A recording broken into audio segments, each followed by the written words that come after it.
In times of chaos, we must be brave, bold, strong, and courageous. It's time to be brave. And one of the most important ways that we can be brave is to counteract ignorance. I say that we are in the period that we are in right now is I call the arrogance of ignorance, where it is actually fashionable to be ignorant, to not know anything, where that is considered a positive, to be in charge of something and actually know nothing about the field that you're in, that is considered a positive. That is upside down. That if you're going to lead anything, you should know what you're talking about. You should have experience in that area, because when you don't have experience, you do things that make no sense because you don't understand the implications of what you're trying to do. So I would say we are in a period called the arrogance of ignorance. And in order to counteract that ignorance, you have to get knowledge, you have to get wisdom. One of the keys for me is wisdom.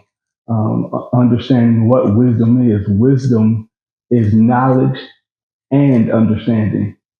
So just having knowledge is not enough, because you have to know when and how to use that knowledge. And that's where understanding comes in. So having the knowledge, knowing what the information is that will help you accomplish the thing that you're going to accomplish, then have the understanding of how and when to utilize that. And that comes with study, with research and experience on the ground. So it's one thing to just know something, but how do you actually implement and accomplish the thing that you're trying to accomplish? And so for me, one of the ways I'll just share some of the things that I have read, some of the books that I'm reading. Again, my focus is working with youth and young adults. I'm not going to change that. That is a long-term thing. I've been at this for a long time. When you're working with young people, you have to be committed to stick with them from when they're born to when they're becoming young adults. And by that time, they're strong and they're courageous enough and they're brave enough and they have enough love in their hearts to do what is necessary to build strong communities, and that we built an infrastructure for them to thrive. Those things take a long time, and I will not be swayed, even though there's chaos and craziness going on all around. I will stick to what I'm called to do in that area.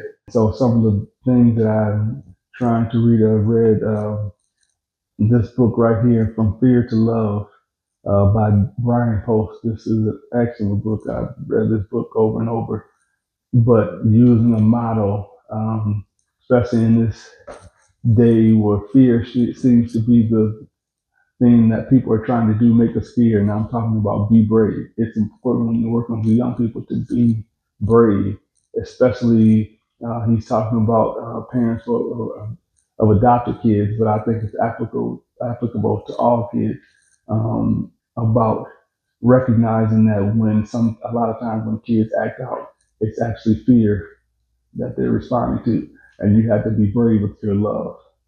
Jeffrey Canada, he has done a lot of work with the Harlem Children's Zone, and I really just like for him, just he's done work with kids, but more so what I look for is just the infrastructure that he built, the systems. Again, transforming systems is the way that it's going to be done. It's not going to be individuals who save us, but it's only going to be all of us working together to build systems.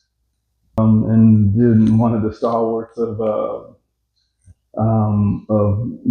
doing work with young people, Marion Wright Edelman, the book Measure of Our Success, a letter to my children. It's really important that you study and understand what you're working in.